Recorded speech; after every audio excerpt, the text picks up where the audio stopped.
السلام عليكم ورحمة الله. إن الحمد لله نحمده ونستعينه ونعوذ بالله من شرور أنفسنا ومن سيئات أعمالنا. من يهده الله فلا مضل له ومن يضلل فلا هادي له. وأشهد أن لا إله إلا الله وحده لا شريك له وأشهد أن محمدا عبده ورسوله أرسله بالحق بشيرا ونذيرا وداعيا إلى الله بإذنه وسراجا منيرا. فأعوذ بالله من الشيطان الرجيم. بسم الله الرحمن الرحيم. يا أيها الذين آمنوا اتقوا الله حق تقاته ولا تموتن إلا وأنتم مسلمون. يا أيها الذين آمنوا اتقوا الله وقولوا قولا سديدا يصلح لكم أعمالكم ويغفر لكم ذنوبكم ومن يطع الله ورسوله فقد فاز فوزا عظيما.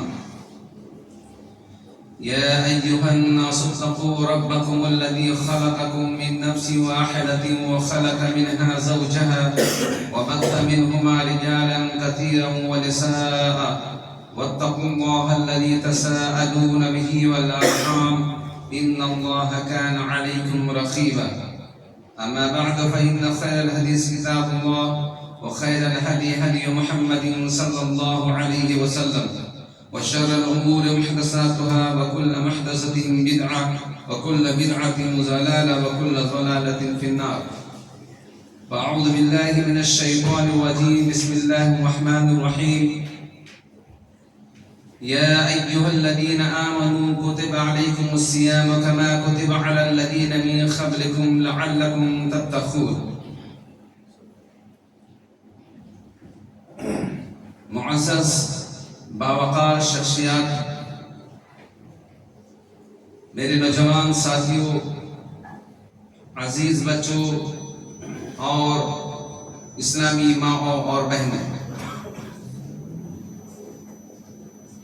ہر طرح کی تعریفیں اور ساری بڑائیاں صرف اور صرف اللہ تبارک و تعالیٰ کے لیے لائق اور زیبا ہے، جو ہمارا خالق و مالک، روزی رساں، حاجت روا، مشکل کشا ہے، جس نے ہماری رشد و ہدایت کے لیے اپنے نبیوں کو مبعوث فرمائے اور ایسے مواقع میں عطا فرماتے ہیں جس سے ہم ہدایت پر گامزن ہیں۔ بادرود درود و سلام اللہ رب العالمین کی طرف سے ان کے سارے نبیوں، رسولوں، پیغمبروں پر، بالخصوص ہمارے اولاد کے نبی محترم محمد رسول اللہ صلی اللہ علیہ وسلم پر۔ اللہم صلی علی محمد وعلی آل محمد کما صلیت علی ابراہیم وعلی آل ابراہیم انک حمید مجید۔ اللہم بارک علی محمد وعلی آل محمد کما بارکت علی ابراہیم وعلی آل ابراہیم انک حمید مجید۔ محترم حضرات، ایک عظیم الشان مہینہ جسے ہم ماہ رمضان کہتے ہیں، ہمارے اوپر سایہ فگن ہونے والا ہے، اپنے تمام تر فیض و برکات کے ساتھ ہمارے اوپر آنے والا ہے۔ اسی مہینے کی مناسبت سے مجھے جو عنوان دیا گیا ہے وہ ہے روزے کے مقاصد۔ انشاءاللہ العزیز اس مختصر سے وقت میں اپنے موضوع کا کما حق ادا کرنے کی کوشش کروں گا۔ جیسا کہ میں آپ کے سامنے قرآن مجید کی ایک آیت جو رمضان سے تعلق، روزے سے تعلق میں پیش کیا ہوں، اللہ رب العالمین نے اس آیت میں فرمایا کہ اے ایمان والو، تمہارے اوپر روزے ایسے ہی فرض کیے گئے ہیں جیسے تم سے ماقبل لوگوں پر روزے فرض کیے گئے تھے، تاکہ تم پرہیزگار، تقوی شعار بن جاؤ۔ محترم حضرات، ماہ رمضان یقینی طور پر اللہ رب العالمین کی طرف سے ایک بیش بہا نعمت ہے ہمارے لیے۔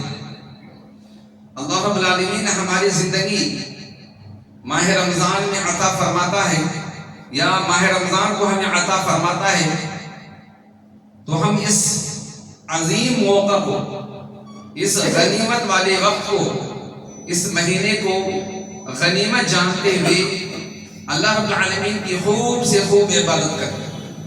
اللہ رب العالمین کی عبادت کی توفیق مل جائے تو پھر ہمیں اللہ رب العالمین سے یہ دعا کرنی چاہیے کہ اللہ ہم نے تیری توفیق سے، تیری نصیب سے، تیری سعادت سے جو بھی عبادت بجا لائی ہے اللہ، تو ہماری عبادتوں کو قبول فرما، کیونکہ عبادت کرنا انتہائی مشکل عمل ہے، مشکل عمل ہے، لیکن اس سے بھی زیادہ مشکل کام یہ ہے کہ ہم اپنی عبادت کی حفاظت کیسے کریں۔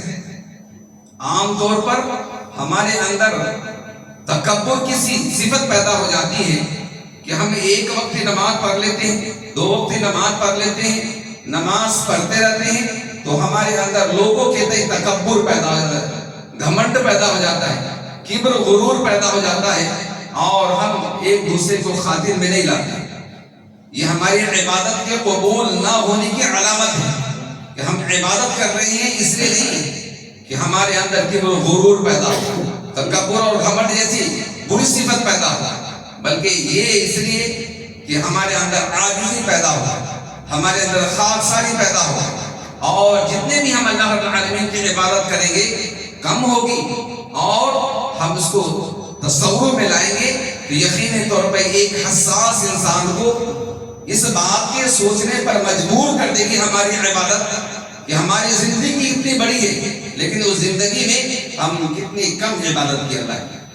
بہت سارے لوگوں کے اندر یہ غرور پیدا ہو جاتا کہ ہم عبادت کرنے والے، نماز ادا کرنے والے، ارے تم تو بے نمازی ہو، تم سے کیا تعلق؟ ہمارے اوپر صرف نماز پڑھنا ہی ضروری نہیں ہے، ہمارے اوپر جو ذمہ داریاں عائد ہے صرف نماز پڑھنا ہی نہیں، بلکہ اس رب کی ہم عبادت بچا لا رہے ہیں، اس رب کی طرف لوگوں کو بلانا بھی ہماری ذمہ داری ہے، دعوت دینا بھی ذمہ داری ہے۔ یہ کیا کمال ہے کہ ہم نماز پڑھ لیں، غیروں کو یوں ہی چھوڑ دیں؟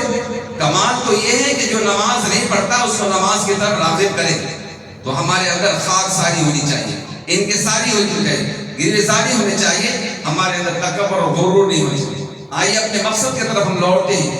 اللہ رب العالمین نے روزے کے اہم مقصد میں سے، مقاصد میں سے ایک مقصد بیان فرمایا ہے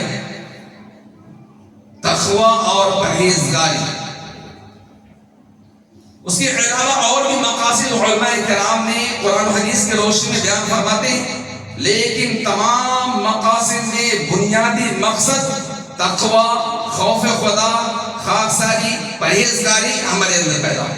یہ ہے اللہ رب العالمین کا مقصد کہ بندہ مومن کے اندر روزے کی جو عادت پڑی ہے، ایک مہینہ روزے رکھ کر کے اپنے اندر کوئی تبدیلی پائی ہے نہیں پائی ہے؟ اگر ہم اپنے اندر خاکساری، پرہیزگاری، تقوی شعاری جیسے صفت پاتے ہیں تو یاد رکھیں ہمارا ایک مہینے کا روزہ رکھنا کامیاب، ہم اپنے روزہ رکھنے میں اور شکر گزاری اور اللہ رب العالمین کی بڑائی بیان کرنے میں ہم کامیاب ہوں۔ اور اگر ہمارے اندر یہ تبدیلی پیدا نہیں ہوتی ہے تو یاد رکھیں ہمارا روزہ بیان ہے۔ تو اللہ رب العالمین نے اس آیت میں روزہ رکھنے والوں کی سب سے بڑی صفت جو پیدا ہوتی ہے وہ یہ کہ وہ تقوی شعار، پرہیزگار بندہ بننا تھا۔ تو روزہ رکھنے کا ایک مقصد اللہ رب العالمین نے یہاں پر بیان فرمایا۔ تقوی کسے کہتے ہیں میرے بھائی؟ تقوی کیا ہے؟ تقوی کسے کہتے ہیں؟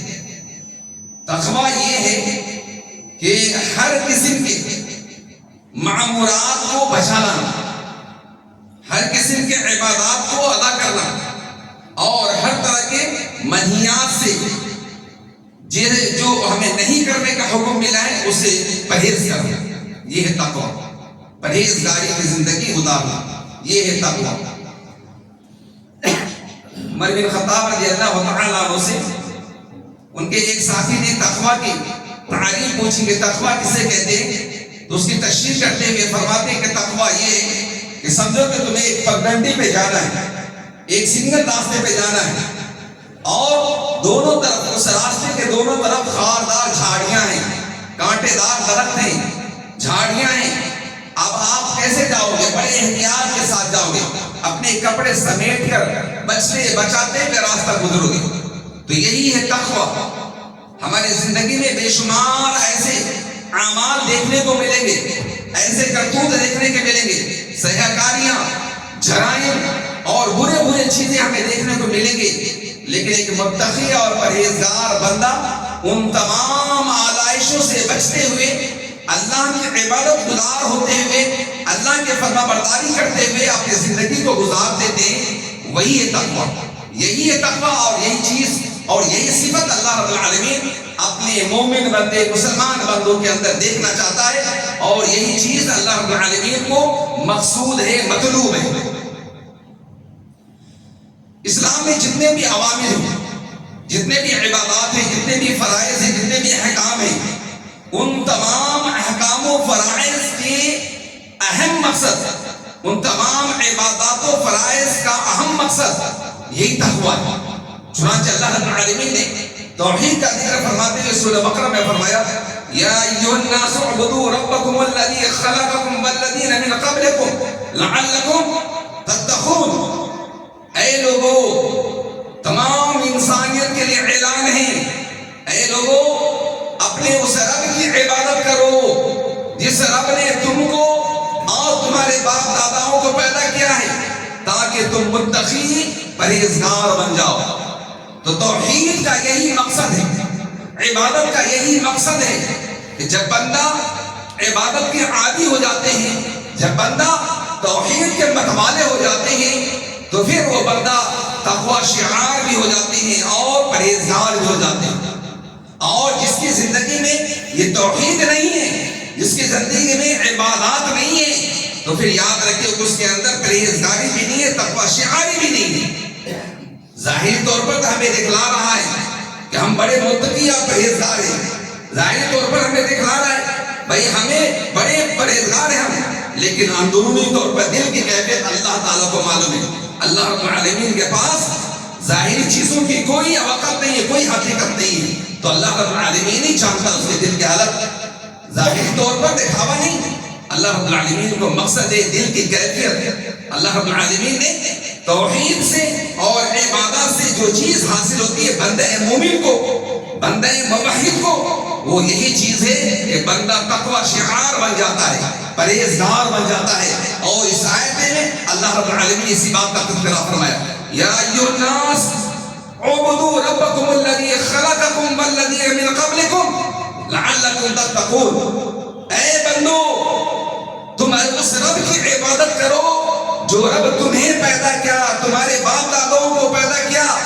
تاکہ تم پرہیزگار بن جاؤ۔ تو یہاں پر بھی عبادت کا غرض ہوگا، عبادت کی غرض ہوگا، اور عبادت کا لب و لباب تقویٰ بیان فرمایا۔ تقویٰ پیدا ہو جائے، تقویٰ شعار بن جائے، پرہیزگار بندہ بن جائے۔ اسی طرح نماز کو لیجیے، نماز ایک دین کے ارکان میں سے ایک رکن ہے۔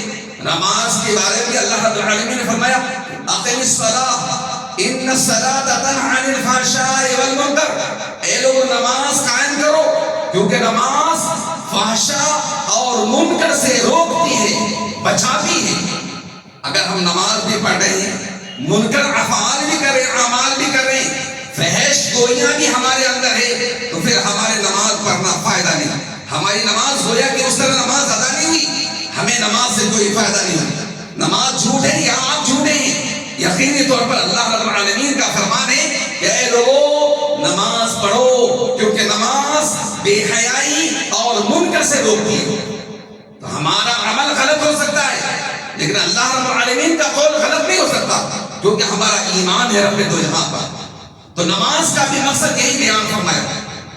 پھر اللہ رب العالمین نے ایک اور رکن کا تذکرہ فرمایا، زکوٰۃ۔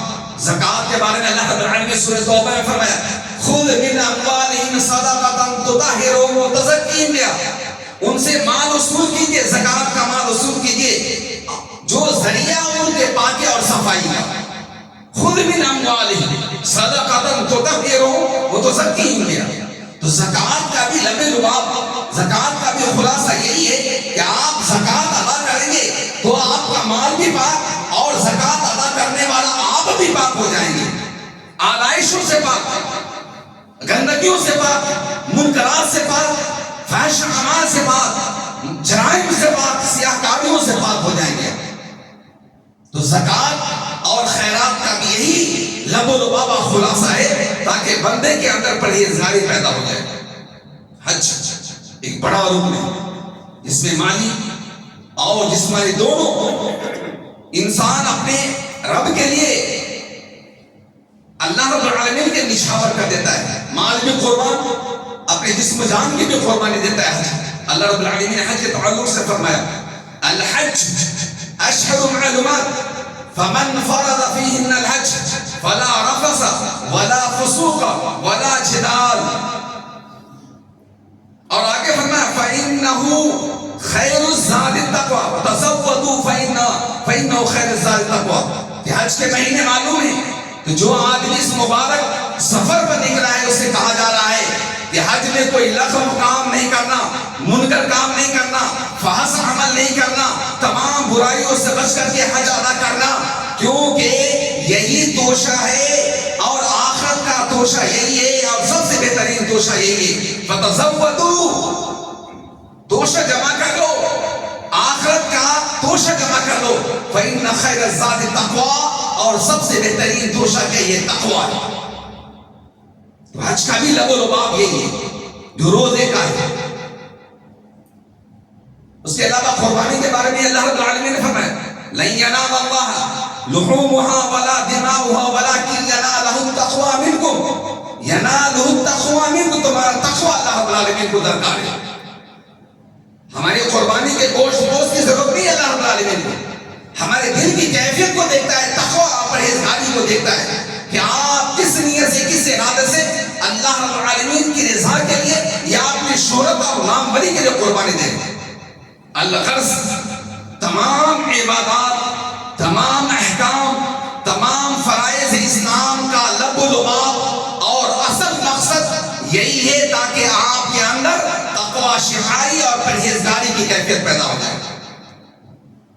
اللہ رب العالمین روزے کے تعلق سے یہ بیان فرمایا لعلکم تتقون، اے لوگوں تاکہ تمہارے اندر تقوی پیدا ہو جائے، پرہیزگاری آ جائے، تم متقی بن جاؤ، پرہیزگار بن جاؤ. اور اللہ رب العالمین نے قرآن مجید میں فرمایا کہ تقوی والے بندے ہی اللہ رب العالمین ان کی عبادت اللہ کو مقبول ہے. اللہ رب العالمین کو تقوی والے پرہیزگار بندوں کی عبادت ہی قبول ہے.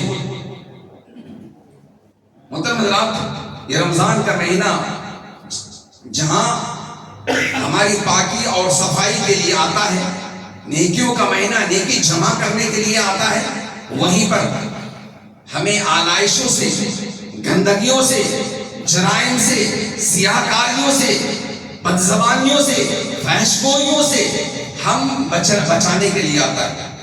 اللہ کے نبی صلی اللہ علیہ وسلم کی حدیث ہے من لم یدع قول الزور، اللہ رب العالمین نبی صلی اللہ علیہ وسلم فرماتے ہیں کہ جو آدمی روزے کی حالت میں قول زور اور بے حیائی سے نہیں بچتا، بد کلامی سے نہیں بچتا، تو اللہ رب العالمین کو کوئی ضرورت ہے کہ آپ بھوکے اور پیاسے رہیں.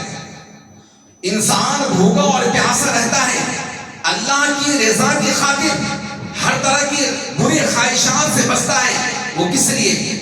اس لیے تاکہ وہ اللہ کے پاس اس کے اعمال قبول ہو، وہ اللہ کے پاس محبوب ہو، اور اللہ رب العالمین اپنی بے شمار نعمت عطا فرمائے اور نعمت والی جنت عطا فرمائے. یہی مومن بندے کی سب سے بڑی کامیابی. اللہ رب العالمین نے قرآن مجید میں فرمایا فَمَنْ زُحْزِحَ عَنِ النَّارِ وَأُدْخِلَ الْجَنَّةَ فَقَدْ فَازَ، جو جہنم سے بچا لیا گیا اور جنت میں داخل کر دیے گئے، وہی سب سے بڑی کامیابی. تو اللہ رب العالمین یہ بچنے اور بچانے کا عمل کرنے کے لیے یہ رمضان کا مہینہ ہماری زندگی میں لاتا ہے، تاکہ ہم نے جو اب تک سیاہکاریاں، برے اعمال، جرائم اور نہ جانے کیسے کیسے بے حیائی والے اعمال چھپ کر کے ظاہری طور پر رات کی تاریکی میں، دن کے اجالے میں لوگوں کے سامنے یا انفرادی طور پر ہم نے کیے ہیں، ان تمام چیزوں سے تائب ہو کر، شرمسار ہو کر، اپنے اندر خشوع اور خضوع پیدا کرتے ہوئے رب کے سامنے آئے، رجوع ہو رب کے طرف، توبہ کرے، استغفار کرے، شرمسار ہو اور اللہ رب العالمین معافی مانگے کہ اللہ اب آئندہ میں ایسے گناہ نہیں کروں گا. یہی تقویٰ کی زندگی, یہی پرہیزگار کی علامت. سب سے بڑی صفت اللہ رب العالمین نے بندے مومن کے اندر جو دیکھنا چاہتا ہے وہی تقویٰ کی صفت ہے, پرہیزگاری کی صفت ہے. اللہ رب العالمین کو یہی چیز مطلوب ہے, یہی چیز مقصود ہے. اس سے آپ روزے کے بحث میں آپ دیکھیں گے اللہ کے نبی صلی اللہ علیہ وسلم نے فرمایا کہ اللہ رب العالمین نے روزے کے بارے میں حدیث قدسی فَإِنَّهُ لِي وَأَنَا أَجْزِي بِهِ کہ بندہ روزہ میری لیے رکھا ہے, میں اس کا بدلہ دوں گا, میں اس کا بدلہ دوں گا. تو بدلہ اللہ رب العالمین ہی دیتا ہے, لیکن اللہ رب العالمین نے روزے کی اہمیت کو بتاتے ہوئے فرمایا کہ وہ بندہ میرے لیے روزہ رکھا ہے اور طرح طرح کے قسم قسم کے آلائشوں سے بچا ہے, اپنی بری خواہشات سے تج دیا ہے, بری خواہشات سے بچ کر کے میری عبادت کی, میری رضا کے لیے, تو میں ہی اس کو بدلہ دوں گا. تو اللہ رب العالمین ہمیں ہر طرح کی برائیوں سے بچانے کے لیے, ہر طرح کی آلائشوں سے بچنے کے لیے یہ رمضان کا مہینہ لاتا ہے. محترم حضرات, رمضان کے مہینہ بڑی اہم اور عظیم مہینہ ہے. طرح طرح کے فیض و برکات بندوں پر نازل ہوتے ہیں اللہ رب العالمین کی طرف سے. اس مہینے میں اللہ رب العالمین انگنت جزا اور بدلہ عطا فرماتا ہے بندہ کو. اگر حدیث میں آیا کہ کوئی بندہ کوئی نیک عمل بچا لاتا ہے تو اللہ تبارک و تعالیٰ 10 گنا بلکہ 700 گنا تک دیتا ہے. لیکن روزے کی کیفیت نہیں ہے. اللہ رب العالمین فرمایا میں دوں گا اپنے ہاتھوں سے, اور اللہ رب العالمین کتنا دے گا کوئی نہیں جانتا. یہاں تک کہ لکھنے والے فرشتے کو بھی نہیں معلوم کہ اللہ رب العالمین اپنے روزہ دار بندوں کو کیا بدلہ عطا فرمائے گا. کیوں؟ اس حدیث میں کہ انہوں نے قول زور کو چھوڑا, بری اعمال کو چھوڑا, بھوک و پیاس کی شدت کو برداشت کیا, اپنی جائز خواہشات سے خواہشات کو تج دیا, اپنی جائز خواہشات کو بھی پورا نہیں کیا, صبح سے لے کر شام تک ہمارے خاطر بھوک اور پیاس کی شدت کو برداشت کیا. پھر روزے کا مقصد, اولین مقصد یہی ہے تقویٰ شعاری. اس کے علاوہ اور بھی مقاصد ہیں, جیسے بندے کے اندر اللہ رب العالمین کی بڑائی بیان کرنے کی صفت پیدا ہو. وَلِتُكَبِّرُوا اللَّهَ عَلَى مَا هَدَاكُمْ اللہ رب العالمین نے ہمیں روزہ رکھنے کی جو توفیق عطا فرمائی, ہماری زندگی رمضان کے مہینے کو ہمیں ملایا ہے, اور رمضان کے مہینے میں طرح طرح کی عبادات ہم بچا لائے ہیں. اس عبادات کی بچاؤری پر اللہ رب العالمین کی کبریائی اور بڑائی بیان فرمائی. پھر ایک مقصد یہ بیان فرمایا لعلکم تشکرون, تاکہ تم شکر گزار بندہ بنو, شکر گزار بندہ بنو کہ اللہ رب العالمین نے یہ موقع عطا فرمایا, رمضان کا مہینہ ملایا, رمضان کا مہینہ عطا فرمائے, اور طرح طرح کی اللہ کی عبادات کر کے اللہ کو راضی کیا.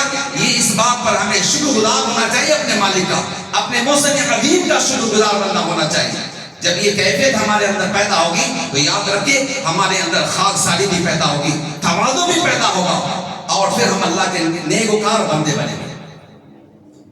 اس کے علاوہ اور یہ صفت پیدا ہوتی ہے کہ بندہ دوسروں کے تئیں احساس کرتا ہے, کہ بھوک اور پیاس کی شدت کو محسوس کرتا ہے تو غریب یاد آتے ہیں, بھوک و پیاس کی شدت کو برداشت کرتا ہے تو غریب یاد آتے ہیں. یہ اس کے پاس انواع و اقسام کی چیزیں دسترخوان پر رکھا ہوا ہے, بس وقت 1 منٹ بھی وقت ہے, 1 منٹ بھی وقت ہے, ہاتھ نہیں لگاتا بندہ.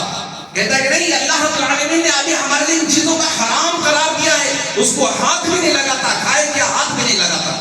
لیکن جب وقت ہوتا ہے کہتا ہے کہ اللہ میں تیری اعمال پر لبیک ہوں, اب میں کھا رہا ہوں.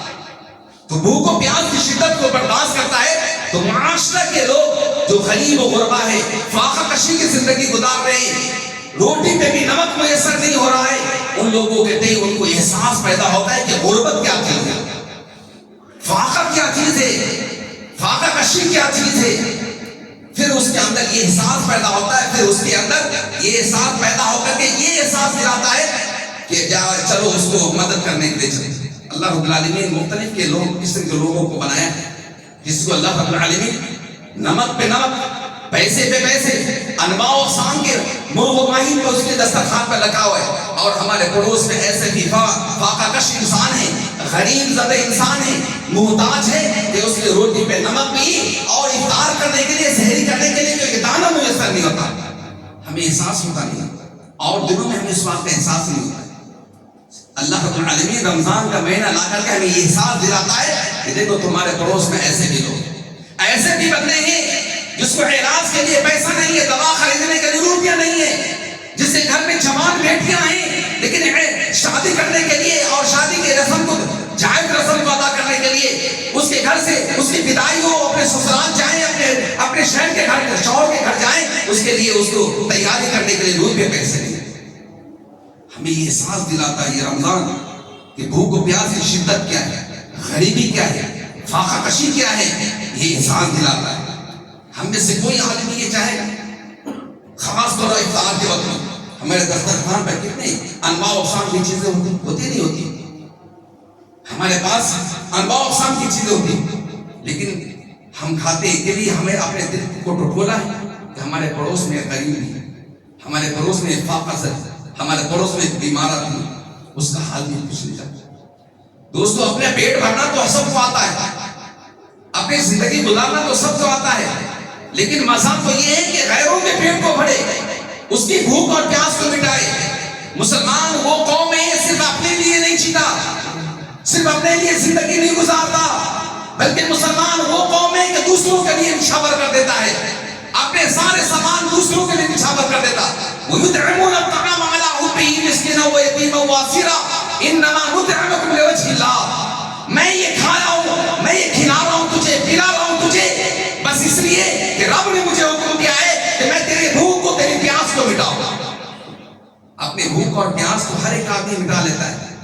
صحابہ کرام کی زندگی یُؤْثِرُونَ عَلَىٰ أَنفُسِهِمْ وَلَوْ كَانَ بِهِمْ خَصَاصَةٌ، بھوک اور پیاس کی شدت اسے لگی ہوئی ہے، ستا رہی ہے، لیکن بھوک اور پیاس کی شدت کو نہیں مٹا رہے، اس کو مٹانے کے موقع ہے اس کے پاس ہے، لیکن پھر بھی دوسروں کی فکر کرتا ہے، دوسروں کی فکر کرتا ہے۔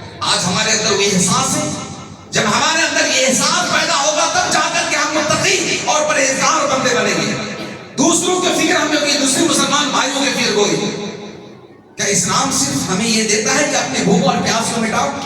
کیا رمضان کا مہینہ آتا ہے تو صرف اپنی عبادت کے لیے ہم فکر کریں، دوسروں کی عبادت کی فکر نہیں کریں، دوسروں کی عبادت کی طرف نہ بلائیں، دوسرے کے روزہ رکھنے کی فکر نہ کریں، افطار کروانے کی فکر نہ کریں؟ یہ سب چیز ایک مسلمان قوم کی عادت ہے، ایک مسلمان قوم کی اچھی صفات میں سے ہے کہ وہ اپنے سے پہلے دوسروں کی فکر کرتا ہے، وہ اپنوں سے پہلے دوسروں کی بھوک مٹاتا، وہ اپنوں سے پہلے دوسروں کے پیاس کو مٹاتا ہے، اپنی ضرورت ہونے کے باوجود اپنی ضرورت کو پورا نہیں کرتا، دوسروں کی ضرورت کو پورا کرتا ہے۔ دوستوں دل پر ہاتھ رکھ کر کے آپ سوچیے ہم میں سے کتنے آدمی ایسے ہیں، ہم میں سے کتنے آدمی؟ اللہ رب العالمین نے ہم میں سے بہت سارے ایسے لوگوں کو مالدار بنایا، صاحب ثروت بنایا، وہ اپنی مالداری سے فائدہ اٹھاتے ہوئے حج پہ حج ادا کرتا ہے، عمرہ پہ عمرہ ادا کرتا ہے، لیکن اس کے رشتے میں ایک غریب فاقہ کش انسان بھی ہے جن کی خیریت پوچھنے کی اس کو موقع پوچھنے کا موقع نہیں ملتا ہے۔ تو ایسا حج کرنے، ایسا عمرہ کرنے کا کیا فائدہ؟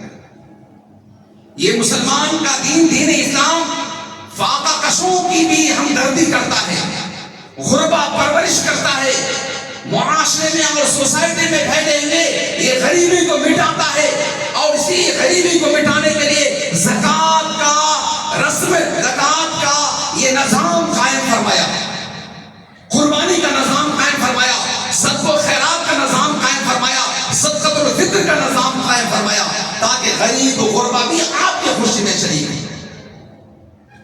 اگر ہم اپنے لیے عید کی تیاری کر رہے ہیں تو کیا کمال ملتا ہے، کیا کمال، کیا خوشی۔ آپ کو تھوڑی دیر خوشی محسوس ہوگی، لیکن آپ خوش اس وقت ہوں گے سب سے زیادہ کہ اپنوں کے تئیں دوسروں کے فکر کریں، اپنے معاشرے میں ایک غریب ہے اس کی حال چال، اس کا حال چال پوچھے، اس کی خیریت پوچھے، اس کی دادرسی کرنے کے لیے، غم گساری کرنے کے لیے، اس کی مدد کرنے کے لیے پوچھے۔ تو رمضان کا مہینہ روزہ اس بات کا احساس دلاتا ہے کہ بھوک و پیاس کی شدت کسے کہتے ہیں، غریبی کسے کہتے ہیں، فاقہ کشی کسے کہتے ہیں، اس بات کا بھی احساس یہ رمضان کا روزہ، بلکہ روزہ اس بات کا احساس ہمیں دلاتا ہے۔ علماء کرام نے اور بھی مقاصد بیان فرمائے، وقت بھی کو تنگ ہے، میں مختصر چند باتیں آپ کے سامنے ذکر کر دیتا ہوں۔ ایک مقصد یہ ہے کہ ہمارے اندر محاسبہ کی کیفیت پیدا ہو، خود اپنا احتساب ہم کرتے ہیں، خود ہم اپنا احتساب کرتے ہیں کہ ہم نے کیا اعمال بجا لائے، اس میں اچھے اعمال کیا ہیں، برے اعمال کیا ہیں، کیونکہ ایک تاجر سال میں ایک مرتبہ اس کا ہوتا ہے اپنی تجارت کا محاسبہ کرتا ہے، حساب کرتا ہے، کتنا فائدہ ہوا کتنا نقصان. تو ہمیں محاسبہ کی گھڑی اللہ رب العالمین نے عطا فرماتا ہے کہ ہم اپنا محاسبہ کریں، اپنے جائزہ لیں. رمضان جیسے عظیم مہینہ آیا ہے، ہم اپنا محاسبہ لیں کہ ہماری زندگی کیسی ہے. توبہ کریں، اگر برائی کا کام ہم کیے توبہ کریں، استغفار کریں، اللہ کی طرف لوٹے اور آئندہ نہ کرنے کا عزم مصمم کر لے. تب جا کر کے آپ کا رمضان خوشیوں والا رمضان ہوگا، آپ کا رمضان صحیح معنوں میں رمضان ہوگا، آپ کا روزہ صحیح معنوں میں روزہ ہوگا. روزے سے اسی وقت فائدہ ہوں گے جب آپ گناہوں پر تائب ہوں گے، شرمسار ہوں گے، توبہ استغفار کریں گے، اللہ سے معافی مانگیں گے. ایک طرف گناہ کرتے جائیں، ایک طرف نیکی کرتے جائیں تو نیکی کا کوئی فائدہ نہیں، اس اجر کا کوئی فائدہ نہیں، اس ثواب کا کوئی فائدہ نہیں. ثواب ملے گا ہی نہیں، اجر ملے گا ہی نہیں. ہم نیکی بھی کریں گناہ بھی کریں کوئی فائدہ نہیں. کبھی ہو سکتا ہے نیکی اور برائی ایک جگہ جمع نہیں، ہماری برائی کو ہماری برائی نیکیوں کو مٹا دیتا ہے. اس لیے ہمیں یہ ہونی چاہیے کہ ہر قسم کے لغویات سے، فحش گوئی سے، فحش کلامی سے. آج کل ہمارے بھائیوں کی ایک آیات پڑھ لی، مسجد میں بھی آئیں گے موبائل کھول کر کرکٹ دیکھ رہے، کمنٹری سن رہے، طرح طرح کی چیزیں سن رہے. مسجد میں آ رہے ہیں، مسجد کے کونے میں بیٹھے ہوئے کرتے ایسے جگہ دیکھنے کو ملے تو پھر فائدہ کیا آپ کو مسجد میں آنے کا؟ کیا فائدہ ہے آپ کو عبادت کرنے کا؟ آپ عبادت کر رہے ہیں، آپ کا دھیان نہیں کمنٹری پر ہے. آپ عبادت کریں، آپ کا دھیان کرکٹ دیکھنے پر ہے، آپ کا دھیان کہیں اور ہے. اور پھر موبائل کی زندگی میں، ہماری زندگی میں جو موبائل کا ایجاد ہوا ہے، موبائل آیا ہے تو نہ جانے ہمیں کہاں کس عمیق گڈھے میں اور کیا اندھیری رات میں ہمیں دھکیل دیا. اندھیری رات میں بھی غلط کاری کر رہے ہیں، رات کی تاریکی میں بھی ہم غلط کام کر رہے ہیں. انفرادی طور پر، اجتماعی طور پر نہیں کرتے، قبرستان بھی جاتے ہیں موبائل لے کر کے دیکھ رہے ہوتے. اللہ اکبر، ایسی ہماری بری عادت ہے. تو میرے بھائیوں، ساری باتوں کا خلاصہ یہ کہ ہمیں یہ رمضان کا موقع روزہ رکھنے کے لیے اور روزہ کے ذریعے سے جو مقصد حاصل ہوتا ہے، کئی مقاصد ہیں، ان میں سب سے بنیادی مقصد ہے تقوی شعاری، پرہیزگاری. اور جب آپ پرہیزگار بن جائیں گے تو آپ کے اندر احساس ہوگا. ہمیں اپنے دنیا کے اعمال کا حساب رب کے سامنے دینا. جب بندہ کے اندر کی کیفیت پیدا ہو جائے تو یقین مانی ایک ایک قدم پھونک پھونک پر اٹھائے گا. اللہ رب العالمین سے دعا فرمائے کہ اللہ تبارک و تعالی ہمیں آپ کو سب کو نیک اعمال بجا لانے کی توفیق عطا فرمائے. یا اللہ رمضان کے مہینے آنے سے پہلے یا اللہ ہم اپنے گناہوں پر توبہ اور شرمساری کا اظہار کرنے کی توفیق عطا فرما. یا اللہ تو اپنی طرف ہمیں لوٹنے کی توفیق عطا فرما، اپنی نعمت کو پانے کی توفیق عطا فرما. یا اللہ رمضان کے روزے کا حق جو ہے اللہ وہ حق کو ادا کرتے ہوئے رمضان کے روزے رکھنے کی ہمیں توفیق عطا فرما. اس مہینے میں رمضان کے مہینے خوب سے خود اللہ تو اپنی عبادت کی توفیق عطا فرما اور اے اللہ برائی سے ہمیں بچنے کی توفیق عطا فرما. وما توفیق الا بالله علیہ توکلت الیہ انیب وآخر دعوانا الحمد للہ.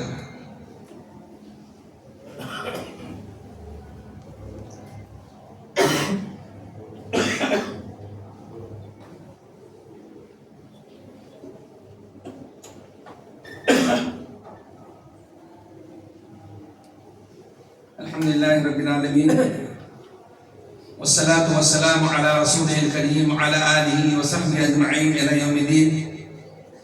إن الله وملائكته يصلون على النبي يا أيها الذين آمنوا صلوا عليه وسلموا تسليما. اللهم صل على محمد وعلى آل محمد كما صليت على إبراهيم وعلى آل إبراهيم إنك حميد مجيد. اللهم بارك على محمد وعلى آل محمد كما باركت على إبراهيم وعلى آل إبراهيم إنك حميد مجيد. عباد الله رحمني ورحمكم الله، إن الله يأمر بالعدل والإحسان وإيتاء ذي القربى وينهى عن الفحشاء والمنكر والبغي يعظكم لعلكم تذكرون. قوموا لله قانتين.